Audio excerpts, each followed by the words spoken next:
Well, welcome everybody. We certainly appreciate it. This is tackling the tough questions with confidence. And Steve Rupp is, you want to introduce yourself a little bit, Steve, and give an idea of what we're going to cover today? Sure, Rick. Thank you. Yeah. So my name is Steve Rupp, and I am the owner of Steve Rupp Coaching, and I come from a background of 25 years in residential real estate sales and running a team in Indianapolis.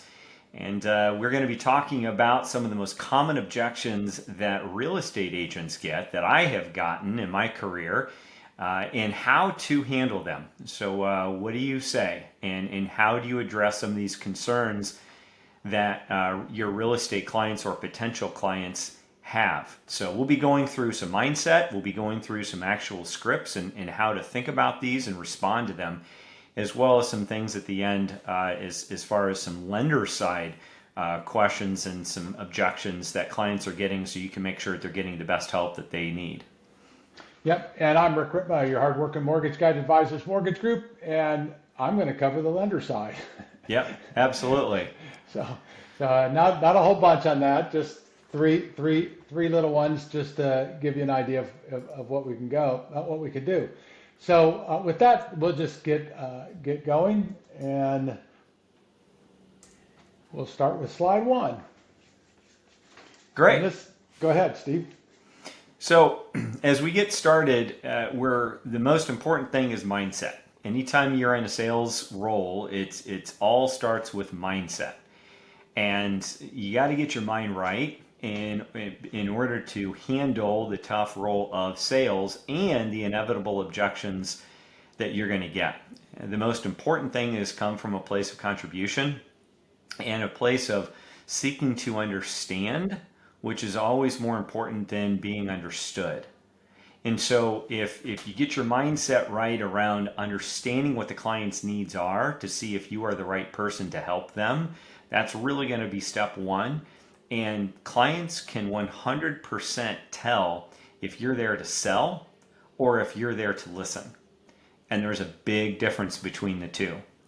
And so if you're there from a standpoint of, I want to listen, I want to hear, I want to understand what your issue is or what your problem is or what your challenge is, so that I can see if I can find you a solution, which may or may not involve me, they will be much more receptive to what you're going to say afterwards. Yeah, it's always all about listening and being present in the moment, isn't it? Absolutely. And not always thinking about what you're going to say next, which is the most important thing, because then you're missing what people are saying now. Yeah, And it's one of the that's the hardest things hard too. part. Yeah, it's hard not to do. It is hard not to do. And Yeah, that's it is. why knowing what to say ahead of time will allow you to be more present and focused on being in the moment with your client. And that's why, knowing some basic responses to some of these objections is so important. So the next thing on here that we'll talk about, Rick, is uncovering potential objections. And this is where you should be doing your homework ahead of time.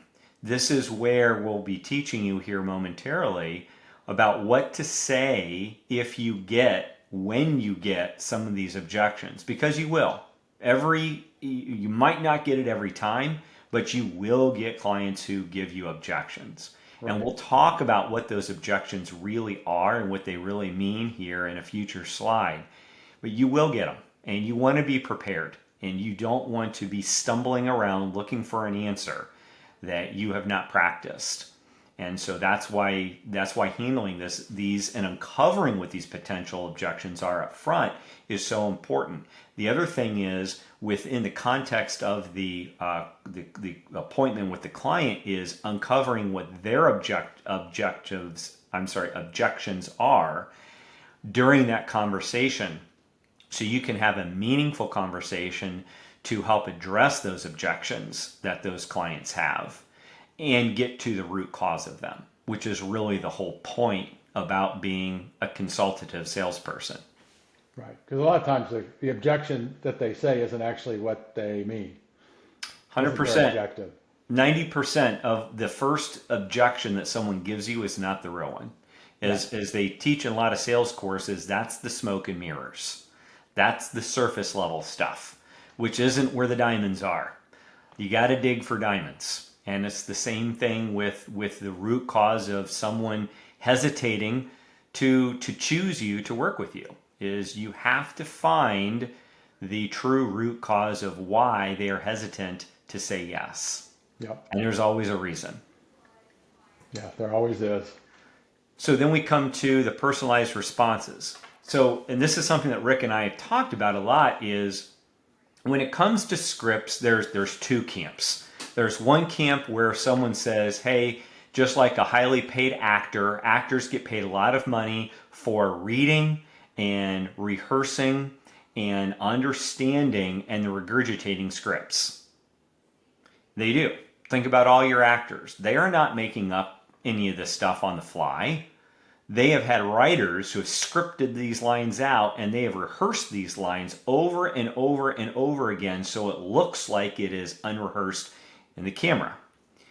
The other camp is, it's not good to know a script and to just regurgitate because it doesn't sound like you. But here's the great part. You can combine both of them. And this is what Rick and I have talked about as we've been preparing this webinar, is understanding the concept of how you respond to something so you are more comfortable in knowing what to say and you're more confident when meeting with clients, and that you know some of the most common objections that you're going to get, and you're at least going to have an idea of how to handle them. Then you can actually take the scripts and make them yours. And that's important. Now, there's some language that you probably are not going to want to remove because it's very intentional. On the other hand, there are some things that you can do to make the script your own so it sounds more like you and not like someone else is saying it. And that's the most important part when it comes to preparing personalized responses. Yeah, and Steve, I find that the vast majority of people, when they do change them, when they change them before they really understand, they take out the most important pieces. The things that you scripted in there are sometimes what's the most valuable to say is the hardest to say. And that's Absolutely. the stuff they want to take out. And that's why, in my opinion, what I've been trained all these years on is that you get clients' permission right up front from your potential clients and say, Mr. and Mrs. Seller, Mr. and Mrs. Buyer, I operate at a 100% ethical, above board, straight arrow concept for my business, the way that I do my business. Do I have your permission to be 100% honest with you? And they'll tell you yes every single time. Nobody wants to tell you, no, I want you to lie to me. They want you to be honest with them. And Yeah. as soon as they give you that permission, you can always go back and refer to that and say, Mr. and Mrs. Seller, I know you might not like what I have to tell you next. But in the spirit of being authentic, you told me you wanted me to be honest with you. And this is my authenticity coming out. You might not like what I have to say, but in my opinion, you need to hear what I have to say. And that is the difference between being a salesperson and being a consultant, and being someone who is going to guide, lead, and protect your client through the real estate transaction. And that's really, really, really important. Yep, I agree. So let's go through some questions. Now, I want to make this very clear, is that, first of all, two disclaimers. Number one, the obligatory commission disclaimer. So anytime you get real estate agents from different companies on the same platform, in the same room, whether it's virtual or in person, the disclaimer, as we know, is that you can't talk about specific numbers when it comes to commission. All commissions are negotiable with clients. There is no one set commission. And so we don't talk about specific numbers ever. So we want to make sure that we are abiding by laws and making sure that we are 100% above board and ethical. So that's that. The second thing is that I will say is that this next slide that you see here, the 8 questions, this is not something that Rick and I are saying that you need to ask every single one of these questions to your clients. Not at all. This is a menu, if you will, and you can choose which questions best fit you and or your client and or the situation at the time. So think of these as arrows in a quiver, And you have a ton of different arrows that you can pull out of your quiver depending upon the circumstance. So that's what these questions are designed to do. The most important thing above all else is to, when you get your first objection, is to isolate the objection. So in other words, if Rick, you were to give me an objection, I'd say, Rick, thank you so much for that. I know that that's an important concern for you, and we'll absolutely address that. I'm just curious, can we set this aside for just a minute, and I'll address this in a second. Is there any other objection, or do you have any other concerns at this time before I address your objection that you just gave me? And then depending upon what your client says, if that's the only one, say, no, Steve, I think that's it. Okay, great. Well, then let's take this off the table and let's talk about it. And then you can get into the next set of how you're going to handle this. The main thing to remember is that the person who is in control of a conversation is the one who is asking the questions. If you're doing the majority of the talking, you are not in control of the conversation. So that's what the rest of these questions, the other 7 questions, are designed to do, is to keep you in control of the conversation. So, for example, you see on here these questions. What is the real reason you're hesitant, Mr. and Mrs. Buyer? Try to dig deeper. As I was always taught in my coaching, was go 7 deep. Ask 7 questions. Okay, Mr. and Mrs. Buyer, you had indicated that you're concerned about not being able to find your next home before you sell your current one. I'm curious, what else? What else is a concern for you with that? Well, I just want to make sure that we have somewhere to live. Okay, I understand there's somewhere you want to make sure you have somewhere to live. What about that is concerning to you? Well, my kids are in school and we just can't upset or move them or whatever. In other words, you get the point. You keep digging deeper until you get to where you can't dig any further, and that's the root cause of their objection. That's where you need to focus. What would need to change for you to feel comfortable with moving forward, Mr. and Mrs. Seller? Let them tell you what they want to hear from you. This is a beautiful question. You're telling them to write the script for you on what you should be telling them to feel more comfortable with you. It's a great question to ask. Or what is the most important factor for you in this decision? Let them tell you what their questions are and what they're using as criteria to judge the best answer, the best agent, or the best person for the job. What concerns you most about moving forward? Again, a lot of these are overlapping questions, and we're not saying you just go one after the other on this, but pick the one that resonates with you and or your clients in their situation the most. How can I best support you through this process? Have them tell you in their own words what they're looking for from you. Not every client's going to look for the same thing. Let them tell you what it is. And that will help you give you answers on what you need to help them see as what the next steps are in the process. And that's really important. What would the ideal outcome look like for you, Mr. and Mrs. Seller? Again, just another way of saying, tell me what your ideal situation is. What is your solution? You're asking me for it, but what would it look like for you? What is holding you back from taking the next step? Or keep asking, what else? As I have one coach, the 3 amigos. What else? What else? What else? Ask that 3 times, because once you get to that, you should get to the root cause. Is there anything else that you can ask? Is there anything else, Mr. and Mrs. Seller? Well, no, not. Come to think of it, no. Great. So that now you know what the root cause objection is, and you can move forward on that. So use these as a template, as arrows, if you will, in your quiver to ask meaningful questions to stay in charge and control of the conversation to help guide it so that you are helping your client self-discover answers. That's what you should be doing as their coach, as their leader, as their ambassador through this program, if you will. Rick, anything else on this that I didn't cover? No, other than I think the cool thing about these is they're transferable. No matter what you're selling, these questions work with a little bit of change in what you say. But a lot of them you don't have to change anything. Like I can say, what is your real reason you're hesitating or hesitant, right? I can say that in what I do. I sold cars. I could say that when you're. I mean, all of this transfers. So it's whoops. Sorry about that. It transfers. I think that's a cool thing about it.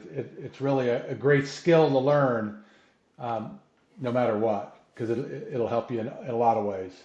Agreed. So we go to the next slide. This is really the root cause of what we're talking about today. Your mindset over objections. Objections aren't bad. Salespeople think objections are bad. I want to avoid objections. I hate objections. I don't like objections. Well, read the quote. Objections are just questions to which the client doesn't have an answer yet. Isolate the objection before addressing it. This is so key. If you can switch your thinking from objections are bad to I want objections, because it means the client is giving me an opportunity to address their concerns. Put another way, if they didn't give you any objections and they weren't ready to sign with you today, there is a reason why they are not choosing to sign with you today, and they just haven't told you, which means you haven't gotten the reason why, and you haven't been able to address it. That is the kiss of death for salespeople for anything. Whether it's cars like Rick, or mortgages or real estate, whatever the case is, you have to know why the client is uncomfortable with moving forward. Because if you know the reason, you stand a much higher chance of earning the client's business, because you can address their objection. There's going to be some objections that you just can't overcome. And maybe that means that you're just not the right person for them. And that's okay. As they say, if you're hitting every ball that's thrown at you, you're not going up to the plate enough times. You aren't going to win every single client appointment that you go on. If you are, you're not going on enough appointments. So be curious. Come from curiosity. That's the best thing I could say with this is come from curiosity. Ask for the objections. Welcome the objections. These are the reasons that people are going to give you why they are saying that they don't want to buy from you right now. But you can change that a lot of times if you give them the opportunity to tell you why they're uncomfortable moving forward. Yeah, I agree 100%. So, communication. This slide for many of you might seem familiar. Maybe you've heard a stat like this. For others, it might be new. And the interesting thing is that these numbers, and I've seen numbers like this, Rick, I know you've seen this over the years in your sales training. 7% of communication is what you hear, is what people are saying to you. The other 93% is how you say it, your inflection, and your body language. And that is huge to keep in mind. And that's why it's so important as a salesperson that you are paying more attention to how your client is saying something and their body language when they're saying it than the actual words coming out of their mouth. Because when you get that, when you understand that concept and you are more curious about them and you're really looking for cues that they're giving you, and they will give them to you, if you can interpret those cues, you can be much more successful in converting your clients or potential clients into clients, because you are addressing the concerns that they're giving you, whether they're telling you that or not. So it comes from active listening. And when you are listening more than you're talking, and they say you've got one mouth and two ears for a reason. That is 100% true. I would say, it's not you should be listening twice as much as you're talking. It should be you're listening 90% and talking 10%. You're not going to learn anything if you're talking, which is the most important thing. Making sure that people, your clients or potential clients, can see the empathy that you have in their situation, in their dilemma. Why are they hiring you or potentially hiring you to come out to sell their house or to help them buy a house or build a house? There's a problem that they're asking you to potentially solve for them. So if you can come to them with the empathy of, I understand that this is a difficult situation, that this is a difficult process, this is a long process, whatever, and I want to help you through it, is really important. And your clients can feel that come out of you. But it's all the active listening that you want to engage in with clients. Yeah, Steve, when you're talking, I thought, it's why text and email is the least effective way to convince somebody to work with somebody, right? Phone calls are a little Absolutely. better, but they're not as good as a Zoom call because now you can see them. But that's not as good as what we used to call belly to belly, Mm-hmm. right? Being in front of them. Now you can see everything. Now you can do a lot better reading. But we tend to go to the text and the email, and it's actually the least effective and the hardest to work, the hardest to do. It I think, is, yeah, because it's such a flat medium, and even with emojis, it's hard to clearly understand what people are saying. yes, And so what we do is we create an inner dialogue in our mind as to what the client's saying, even though the client didn't intend for it to be taken that way.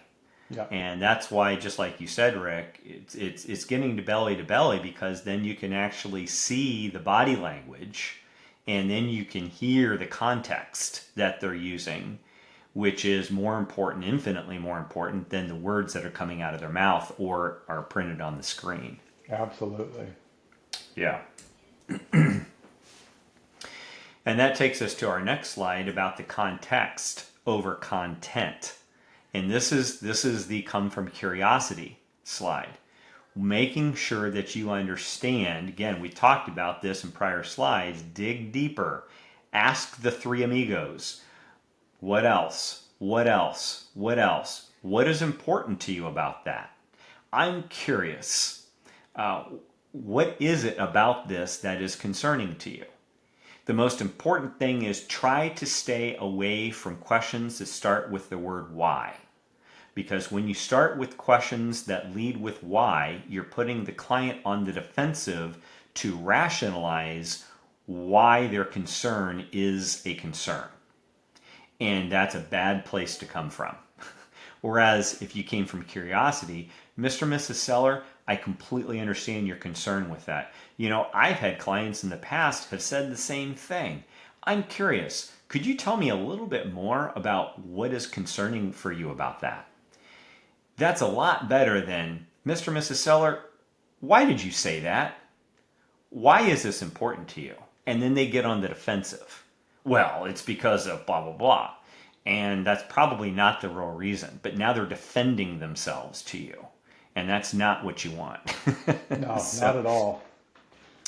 empathy is huge with clients. If they can tell that you can empathize with them, they will be much more likely to listen to what you have to say when it comes to advice or next steps for them, if they believe that you have their best interest at heart. And that comes from empathy. The emotional aspect. People make decisions on emotion and they justify them with logic. So you have to give them both sides of it. Understand and empathize with the emotions part of it, and then translate that into a logical explanation as to how you're going to handle the emotional component of the concern, of the objection.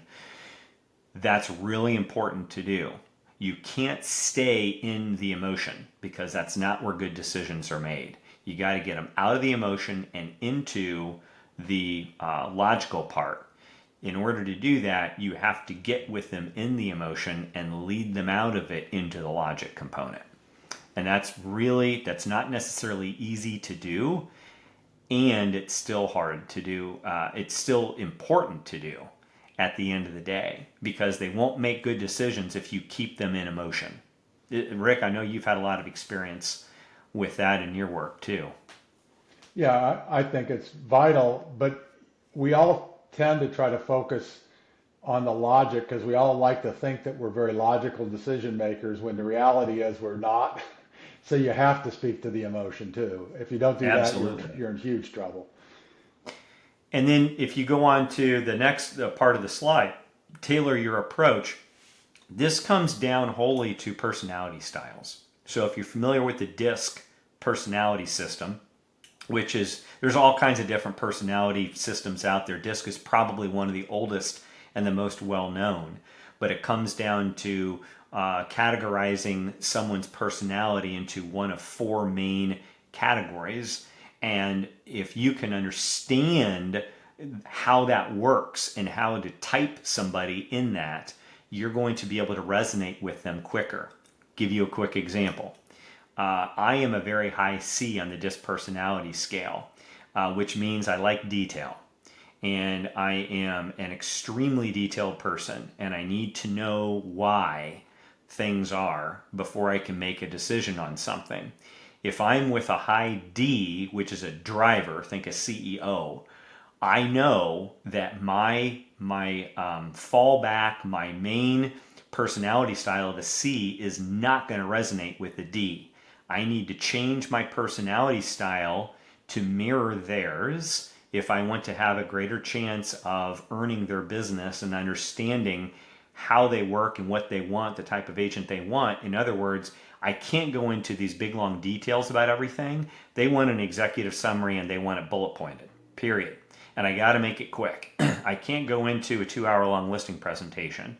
They want it 15 minutes because they're going to make a quick decision. Tell me what I need to hear and then tell me what you're going to do about it and let me make a decision, period. Done. So understanding personality styles is really important so you can tailor your approach, as the slide says, to deliver the information in a way that they're going to best consume it.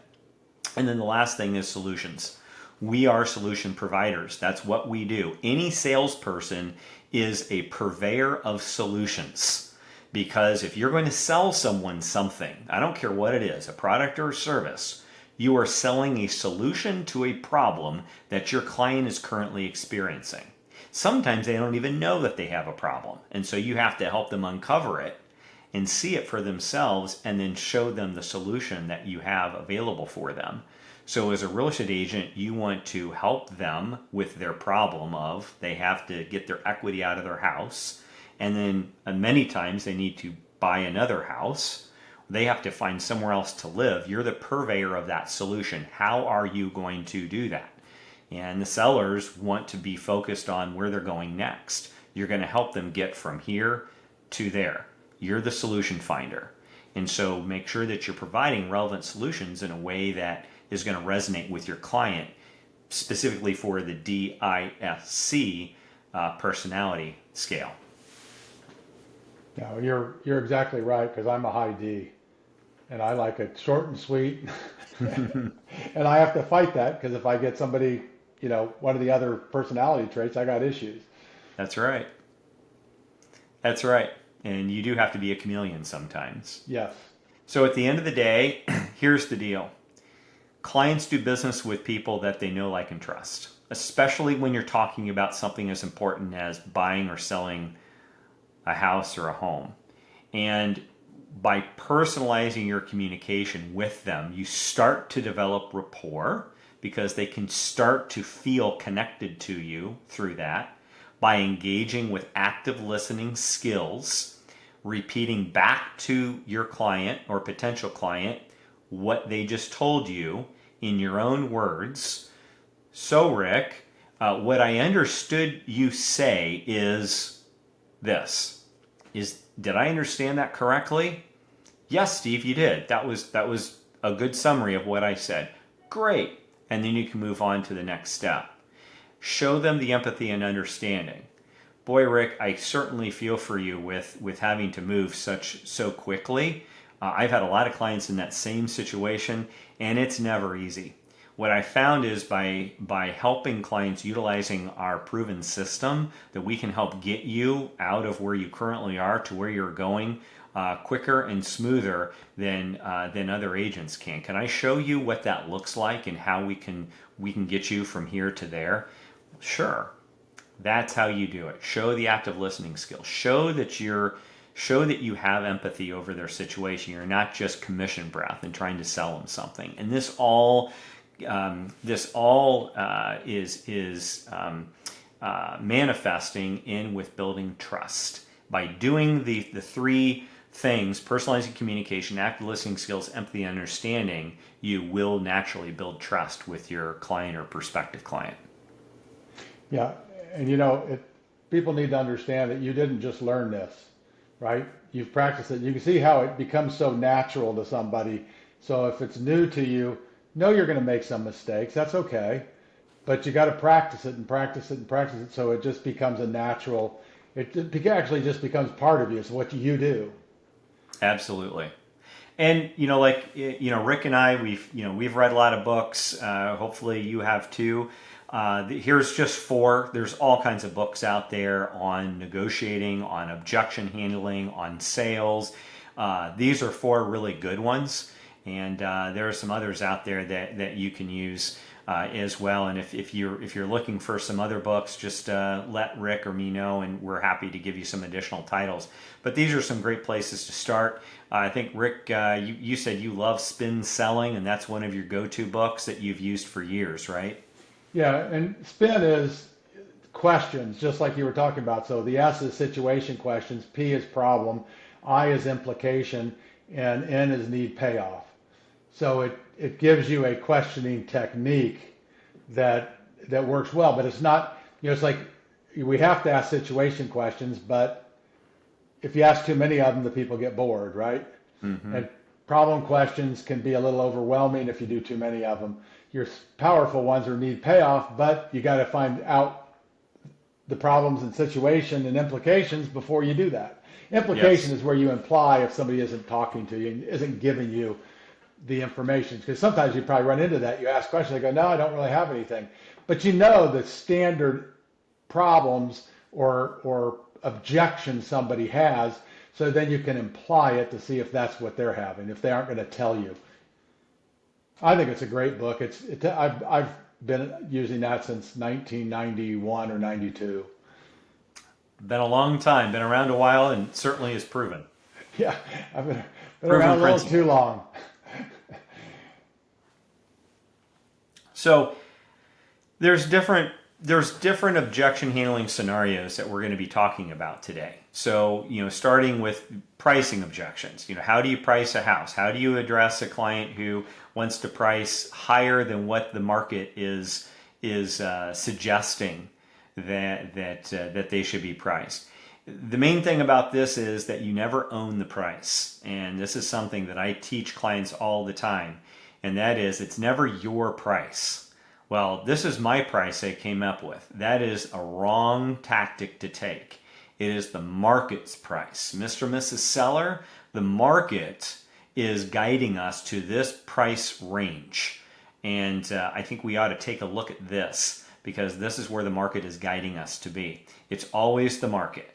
And here's some data that the market is showing us to lead us to this conclusion of where it is telling us that we should be looking to price the house. That is really key. I learned that a long time ago. When you start owning the price that you suggest, you will be wrong. Nobody, I don't care how good you are, nobody gets 100% right on pricing a house. Nobody does. And so when you miss, the client is the one who's going to blame you for the miss. Say, well, you're the one who told me to do this price, and because of you, we've lost the market, or we're behind the market, or whatever. And I've had that happen before, and it's not a fun conversation to have. Whereas if you have the market make the price, it's all about the market. The market is never wrong. The market is always going to guide you in the right place. Now, it can throw you some curveballs on interpreting it, but at the end of the day, the market is always right. And then we talk about timing objections. I want to wait for the market to heat up. I want to wait till after the holidays. I want to wait until after the election. We have all these objections. These are very common, and we're seeing it a lot right now as we record this. is that a lot of people are dealing with the election, and agents are finding that they're getting a lot more hesitant clients right now. Commission objections. Anytime you have price, especially when you're talking about bigger numbers, you're going to have some people who always want to ask for price to be adjusted. And again, don't talk about any specific numbers here, yet whatever it is that your model is for how you price your services, you will get people asking you to address them. I mean, heck, you even have stuff that you sell on Facebook Marketplace where people try to wheel and deal with you for a $5 item. Would you take $3 for this? That's a pricing objection, a commission objection, a sales price objection. Those are objections. And how are you going to handle that? How do you address it? Do you cave right away, or do you try to prove your worth? And then needed renovation objections are another common one that we see. Mr. and Mrs. Seller, are you wanting to sell for the maximum price the market will allow, or are you wanting to leave some money on the table and not do any updates to your house and not have it in a completely market acceptable condition right now, knowing that right now our market is paying people for market acceptance for condition. So that's another track that you need to be prepared to go down.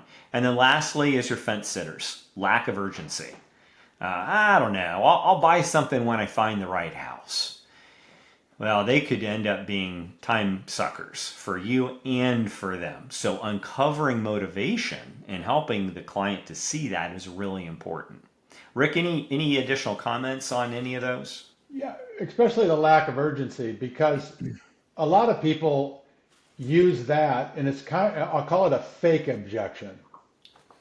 It's to take the pressure off. I just did a pre-approval for somebody who told me they were not in the market until the beginning of the year, and so they were putting everything off.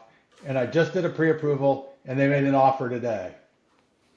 Okay, because they found the right house. They look on Zillow every day, and they found the right house, and they called their agent, and they went out and saw it, and they loved the house, and they want to make an offer, right?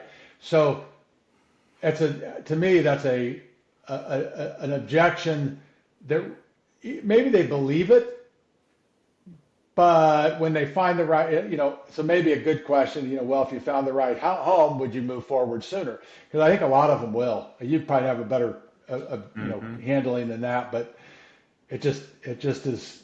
I see that happen so often where they tell me they're not going to buy anything for months and they do it the next day. Mm-hmm.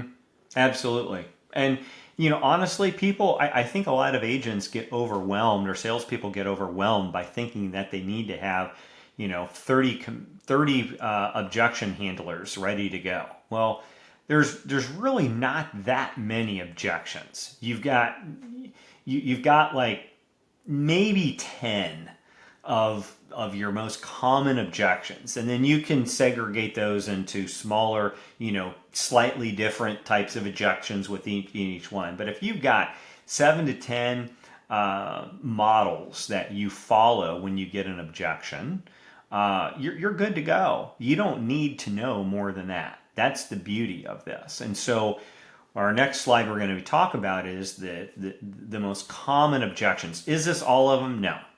These are some of the most common ones that I've seen when I've been out talking with clients. And so Rick and I are going to role play these, and so you can get a feel for what this sounds like. And again, this might not be exactly how you would say it. Some of these are going to be more in your face than others. Some will be they're more hardcore. Some are more soft.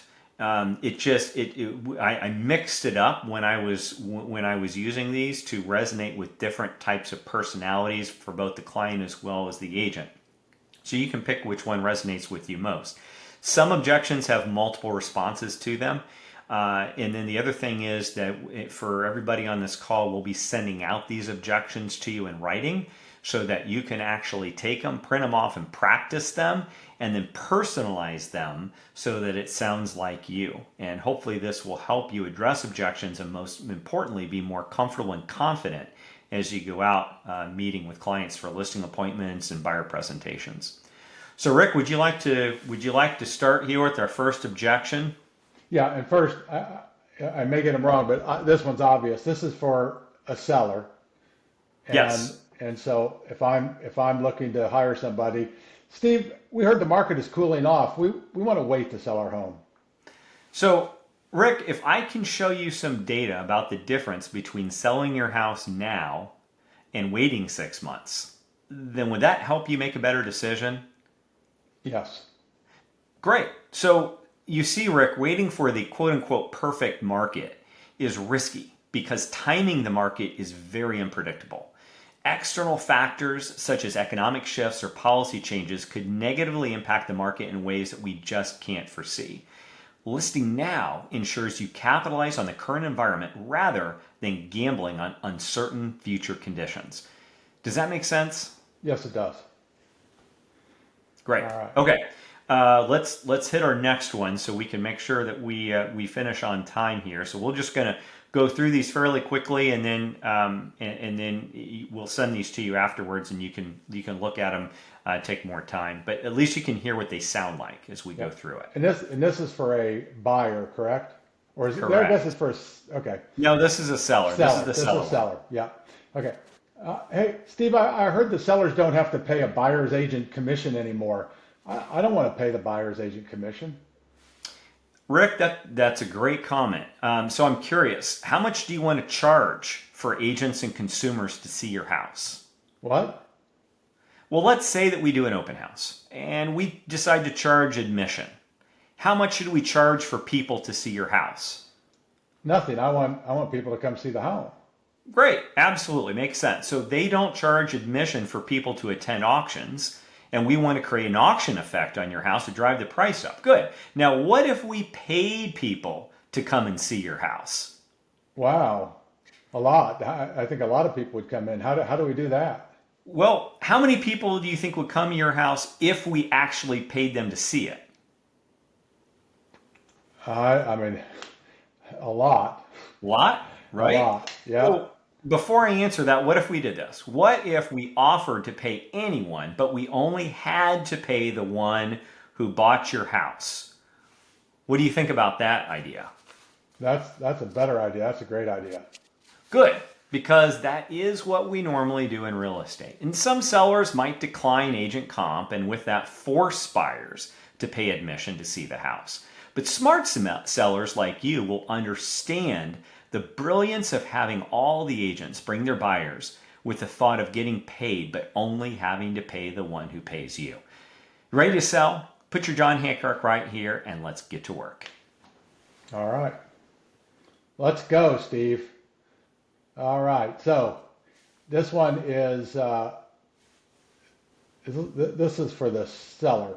Seller. Yep. Steve, your commission seems high. Can we negotiate that down a little bit?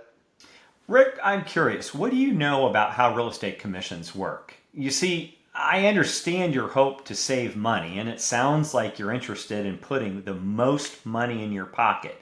Is that right?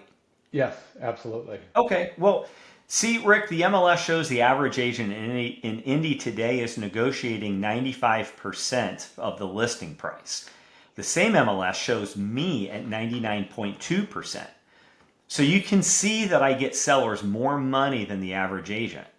At a $500,000 sales price, my professional negotiating skills alone are putting $21,000 back in my client's pocket on average.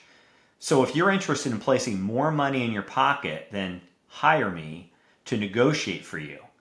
Since you want the most money, let's approve the agreement and get you moving to Colorado by the end of November. Yeah, that'd be great. Or we can take a different tack. Mr. and Mrs. Seller, have there ever been a time in your life when you paid less for something and found out that you got what you paid for? Oh, yeah. Well, see, this time is like that time. May I explain? Sure. See, many agents take a lesser commission because they haven't been taught negotiating skills. You are placing one of your most expensive possessions into the hands of someone that has proven to you that the best sales tactics and negotiations they know how to do is to lower the price. And if they lower the price to sell your home, then you won't be saving any money. In fact, you could lose money right? I mean, I know if you're like my other sellers, you will choose a bulldog like me that will watch your money as much as I watch mine. All you need to do is simply sign the contract so we can get you to Colorado in time for the holidays. Perfect. All right, so this is another seller. Steve, I want to try and sell this home by myself before listing it, before we hire a listing agent. So, Rick, I totally understand the thought of you trying to sell the property on your own. I mean, let's face it, saving commission can be tons of money in your pocket.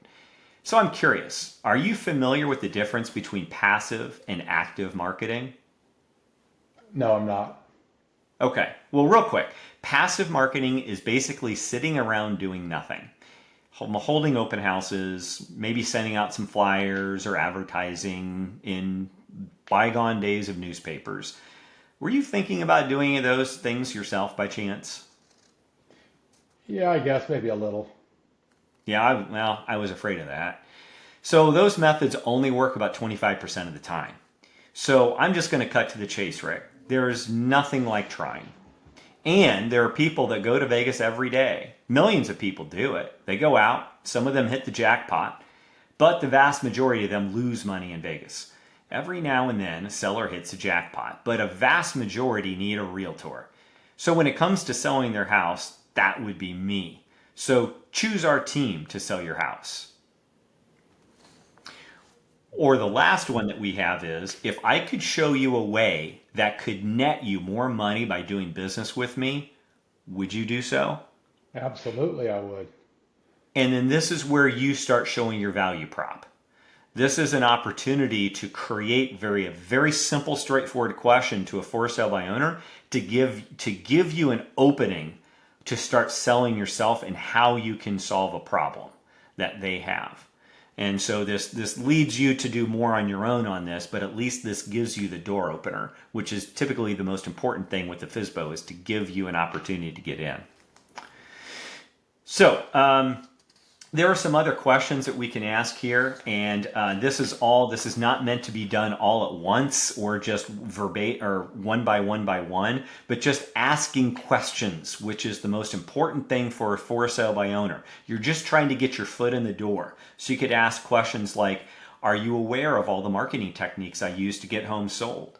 Did you know that only 7% of houses sell without professional agent representation? Did you know that over 75% of FSBO sellers pay a buyer agent commission? Did you know that FSBO sellers tend to offer more costly repair credits to buyers than represented sellers, costing them even more money? Or did you know that FSBO sellers sold their houses for an average of $46,203 less than agent listed houses? Furthermore, buyers who look at FSBO houses tend to expect a better deal from the seller since they aren't paying a listing commission. And did you know that most FSBO sellers regretted their decision to sell themselves due to the extra work, inconvenience, security risks, hassles, and lack of visibility to buyers?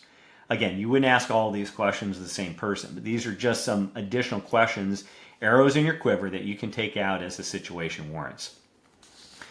So, Rick, let's move on to the next objection about interviewing. Yep, this first seller. Steve, we're going to interview other agents before making a decision. So, Rick, I can totally appreciate that. You know, this is a pretty important decision. You're about to sell your house. This is what other people have had me do, and I'm more than happy to do it for you too. Let's fill out the paperwork, and then you can think it over, and when you choose me, you can give me a call. That way, if you want to hire me, then you can call. I'll come by and pick up the paperwork, and I can get your home on the market right away. Sound good? Sure does. And then you go ahead and fill out the paperwork. And at the end of filling out the paperwork, then you as the agent continue. If you feel comfortable, Rick, then you can allow me to take the paperwork. And when you call me tomorrow, if you say you've decided not to list with me, I will rip up the contract and mail it to you. If you decide to list with me, then I can get the sign up and the brochures made immediately. Doesn't that make sense? That way we all save time and you can get your house on the market quickly. Yeah, and Steve, I'm just guessing, but the capitalized ones are really important, correct? Yeah, so these are the ones that are the neuro linguistic programming, or NLP. So these are embedded commands within these scripts. These are the ones that you don't want to change. If you want to change other words a little bit, you can. These are the ones you don't want to. So when I say take the paperwork, I'm telling the client what to do, or feel comfortable, or list with me. I'm telling you to do just that. I'm giving you a command and telling you what I want you to do. And you embed it in with the rest of the script. So that's a good point. Thank you for pointing that out, Rick. Yeah. And now it's Steve. We are going to use a family member to list our home. Rick, that's great. You know, I can appreciate your loyalty, and that is a quality that I respect in people. So I'm curious. Let me ask you this. Has there ever been a time when you decided to buy something or do something, and because a friend said, hey, no problem, when you need help, I can do it, and in the end, because you didn't check around, you really didn't get what you wanted? Have you ever been there before, Rick? Yeah, I guess so. Well, this time is exactly like that time. And with that in mind, I'm sure you can see the importance of having me over just to give you a second opinion. That wouldn't hurt anything, would it? Nope, sure wouldn't. Or another response to this objection is, are you willing to jeopardize your friendship? You owe your friend friendship. You owe me nothing. But you owe yourself the best. Don't you want the best agent working for you? Or one other variation for this response, that's great. You know, most everyone has a friend who is a real estate agent, and most people choose not to use their good friend for one of the most important business decisions of their lives because they don't want to risk losing or damaging their friendship while also sharing all of their private financial information. So, Rick, I'm curious, which is more important, your friendship or throwing your friend a bone and have them try to sell your house? My friendship. That one's a little harder core. If that resonates with you, you can use that. All right, let's keep moving before we run out of time here. Okay. We don't want to sign a long-term buyer's agreement, agency contract, Steve. You know, Rick, I hear that a lot. And guess what? Most people start by talking to lots of agents until they find one who clearly stands out. So, Rick, based on everything that I've shown you, do you believe I can find, negotiate, and get you into your new home? Then put me to work. So that's one answer. Here's another answer that you could use. When you engage me as your real estate agent, you give me the tool that I need to represent you. If you approve the agreement with me, I am contractually obligated to share any information about the seller's situation that I find out. For example, if it is a divorce, relocation, or estate sale. Without that agreement in place, I am not allowed to represent you by law, and I cannot share any of that information with you. I want to be your advocate, not theirs, like a listing agent is. So let's do the right thing and approve the agreement today. Another variation is, I understand completely, Rick. Think of this agreement as a form of going steady, not marriage. If you decide any time that you do not want to go steady anymore, we can just break up. There's no need for a divorce. And you can break up with me if I'm not meeting your expectations. If you feel comfortable with that, you can just okay the agreement with your signature right here. Okay. And last, Steve, we want to wait to sell due to the election, and the holidays coming up. You know, Rick, so is your competition. Once the dust settles, there will be a flood of properties hitting the market and potentially driving prices down. One thing we know is that buyers will still need to buy, and you'll have an opportunity to be one of the sellers who needs to sell. We might need to think smarter about how we can go about things to not put anyone at risk. Yeah, this one is kind of the same question, but this is a buyer asking it. Correct. And Steve, we want to wait to buy due to the election, the holidays coming up, and we think interest rates are going to come down. You know, Rick, let me ask you, in a perfect situation, when would you like to buy your new home and be in the new home? Two things before you answer that we need to think about are, one, you're making someone rich the longer you wait, and the richer you're going to make them, and the more expensive your new home will likely become. The number two thing to think about is rates have significantly reduced from their record highs, and the cost of a mortgage is the least that it has been in several years. These 2 points are impactful if you want to buy now instead of waiting. Do you want to keep making someone else rich? No, I don't. I want to become rich myself. Heck yeah, you do. All right. So let's talk about our last real estate objection. Then, Rick, we can finish off with a couple of mortgage objections that agents hear all the time that I think are really important to show them the benefit of using a trusted mortgage advisor. Well, this last one for you is, Steve, I can't list until I find somewhere else to live. I'm just not going to do it. And I'm not interested in having a contingent offer. Rick, I completely get it. I mean, this is a very tough market for a lot of sellers in your position. So tell me, what is giving you the desire to move right now? I need to get into a bigger home.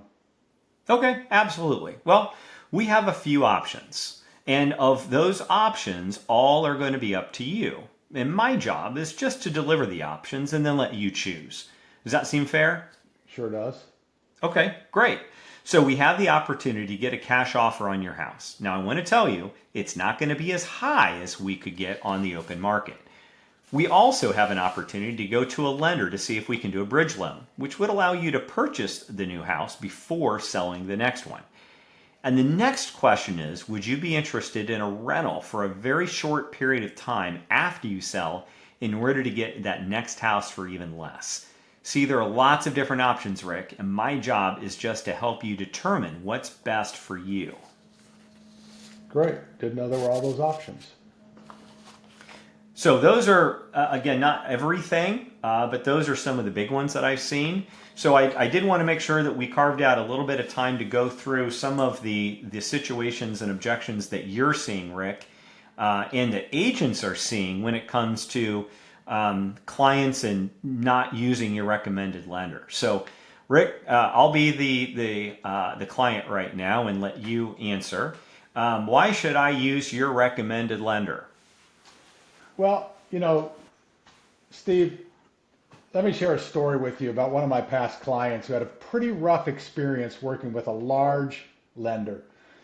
They had been in the process of getting approved for a mortgage with this large lender for 3 months. And it was dragging out and on and on. They were getting ready to close on their dream home, but they'd missed 2 closing dates already. And because the lender couldn't get it done in time, the sellers were getting kind of impatient, and the clients were starting to lose hope. They didn't know what else to do, but I knew exactly who to turn this to, because I'm doing this as a real estate agent. I apologize. I recommend that they talk to Rick Ripma over at Advisors Mortgage Group. I had worked with Rick before, and he always found a way to get things done fast. They were a little hesitant at first because they had been working with the large lender for so long, but they trusted my recommendation and gave Rick a call. Within 2 weeks, Rick and his team had everything handled. The clients were able to close on time, move into their new home, and finally put the stress behind them. But here's the kicker.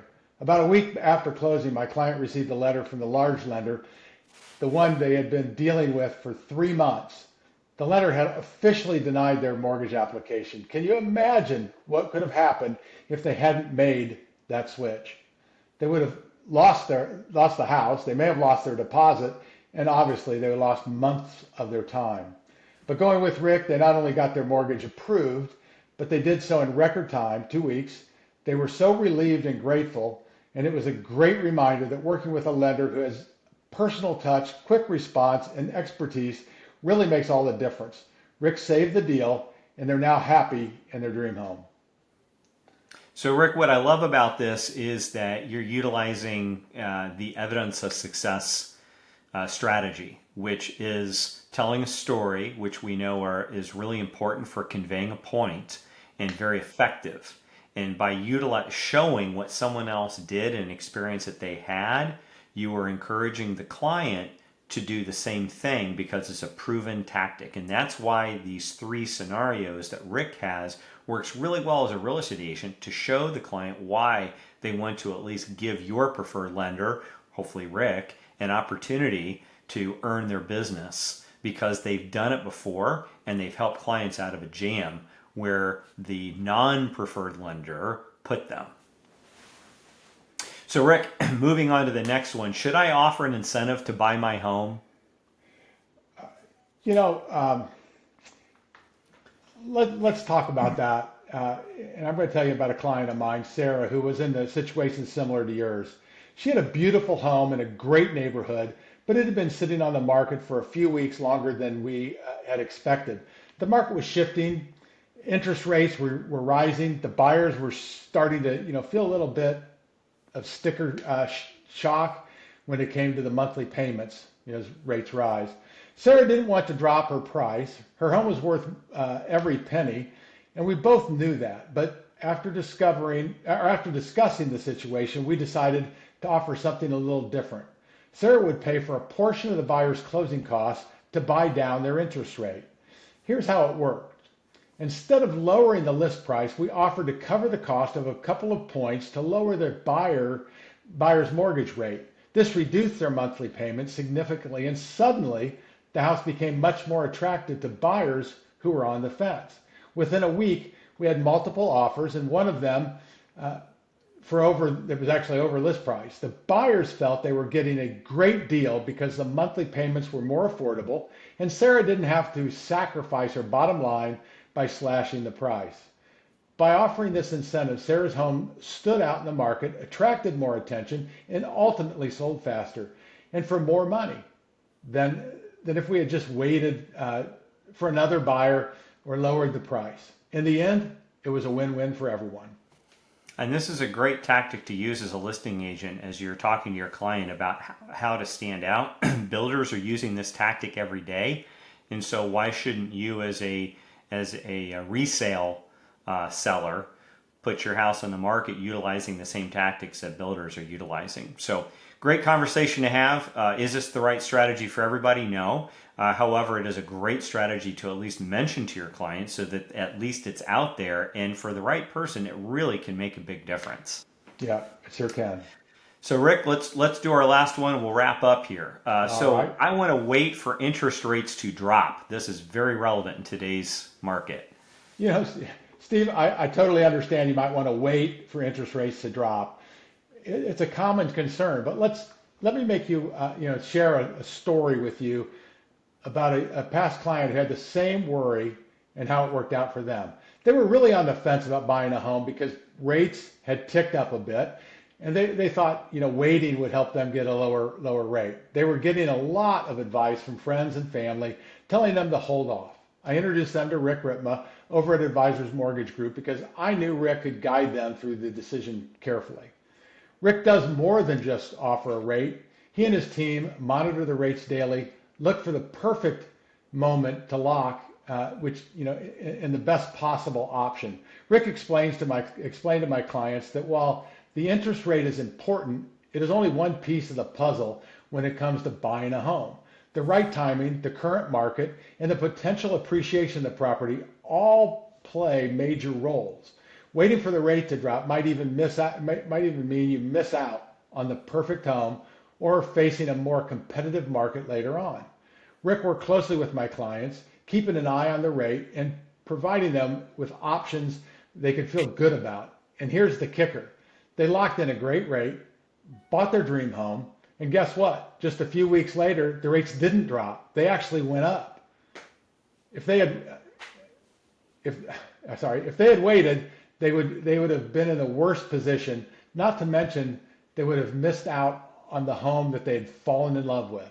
So the lesson here is, yes, interest rates are important, but they're not everything. By working with a lender like Rick, who is on the top of the market every single day, you can feel confident that when their right home comes along, you're getting the best rate available at the right time. Plus, you don't risk missing out on great opportunity. At the end of the day, buying a home is about more than just the rate. It's about timing, finding the right property, and making smart investment for your future. With Rick's help, we can get you into a perfect home and ensure you're making the best decision possible. Mm-hmm. Yeah, that's really good. A lot of consumers, and rightfully so, are concerned about interest rates, and that's important. However, it's only one part of the equation, and they really need to make sure that they're looking at the whole picture before they make the decision not to do something. And maybe at the end of the day, they end up losing out on the perfect house for them because they're just looking at an interest rate. And interest rates, you can always change the interest rate. If interest rates go down, you can always refinance. And a lot of lenders, it's not that expensive to refinance today. So you certainly wouldn't want to make a massive decision that jeopardizes your happiness over the next several years, Mr. Seller or Mr. Buyer, because you chose just to look at one component of a decision-making process. So I love those. And then you can use these stories to try to get your clients to think about another option that they might not have been open to in the past, which I think, Rick, is the whole point for utilizing this strategy. Yeah, I just think it's invaluable if you do the right things and you can help customers. But these are all actually true stories. I just had to rewrite them so that they made sense for an agent to say. Absolutely. So, as we wrap up, just want to mention some upcoming events. Number one, we sure hope that you enjoyed this webinar. Hope you got something out of it. Hope you've learned something. Anyone who is on this webinar will get a copy of the scripts that Rick and I role played today. Hopefully it was helpful to you hearing them, and it makes more sense listening to someone role play them. And I would encourage you to do that yourself. So as you're doing these scripts, role play them with a team member, with a family member, with a friend, what have you, and have them give you feedback on how it sounds, and then just do it over and over again. That's the best way to learn and internalize these. So some opportunities coming up. One of the things that I do is I have a small group training. So if you wanted to get into some small group sessions for coaching, some opportunities we have is Premier Connect, and this teaches agents how to generate predictably 27 referrals over every 12-month period, netting them or grossing them $230,000 plus in GCI a year. That has really been proven to be invaluable for a lot of our clients. So if that's something that interests you or resonates with you, let me know and I'd be happy to get you signed up. There's a link in here that you can use as well with a coupon code. If you listen to this, you can use that for 25% off. The next Property Pro series is going to be on October the 30th, day before Halloween, from 1 to 2 via Zoom. Please make sure you invite your friends and colleagues. We're going to be talking about an intro to the Premier Connect program. So if you've been hearing about this and you don't know exactly what it is or how it works, I'll be teaching you the first module, which gives an overview of how it works and how it can benefit you and your business. So make sure you tune into that. We'll have a lot of fun. And that is one of my favorite modules out of the 10 that we teach. And you'll have a better understanding of how that works and how that might benefit you. Lastly, one-on-one coaching, that is something that I do, and I would love an opportunity to talk with you. It's not right for everybody, yet it is right for a lot of people. And if this resonates with you, give me a call, let me know. I've got a Calendly link on there, set up a time to talk. We'll see if one-on-one coaching is right for you or not.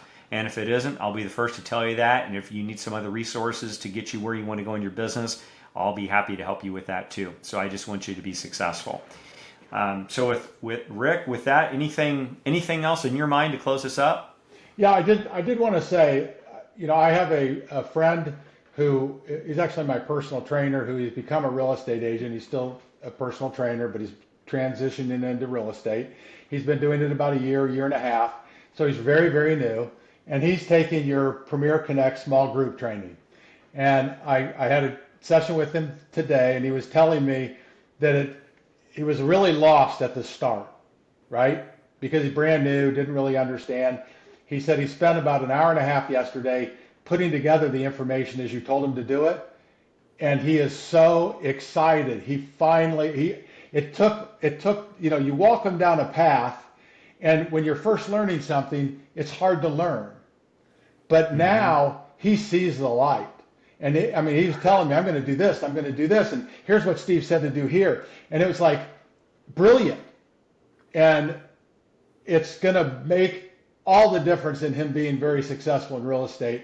I just couldn't encourage anybody more than that's such a great thing to do. I just think if you have any need and or have team members who could use somebody outside of, to teach something that nobody else probably, I don't think anybody else teaches. It's your program that you developed as a real estate agent. It was very successful for you, and you've taught it to other people, and they've been very successful at it. This I can't tell you how important it is. It's worth spending the money to do it. Steve's a great teacher, and he really can help you.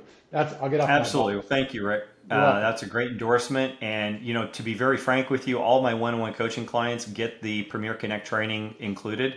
And I do that because you follow the program, you generate the results, it will pay for 12 years of one-on-one coaching in just the first year alone. So I try to teach you how to fish is the whole point. I want you to be successful. So if you want to learn more about it, if you want to talk more, if this is something that sounds like it might be for you, if you're just curious, feel free to give me a call. You've got the calendar link, book some time with me. Shoot me an email. I'd be happy to talk. We've got this slide up here. You've got lots of ways to get in touch with either one of us. If your lender is not doing something like this, pouring in you, investing in you, trying to improve you and the service that you provide your clients, dealing with all the changes in the real estate market like Rick is, give Rick a call. He would love an opportunity just to talk with you, to see if there's an opportunity for him to help you and your clients. If nothing else, give him an opportunity for a client, see how he does. I have a very strong feeling you'll be very happy with what happens, and you'll want to put him into your regular referral list for lender partners. So I cannot recommend Rick highly enough. I know this is a love fest for Rick and Steve. I would say that Rick does a great job. He does everything he says he's going to do. Communication's outstanding. Has a lot of great products. So if there's an opportunity for you to connect with Rick and just learn more about that, see if he might be a good fit for you and your clients, I know he would be open to that opportunity. Yeah, Steve, I appreciate it. I sure would.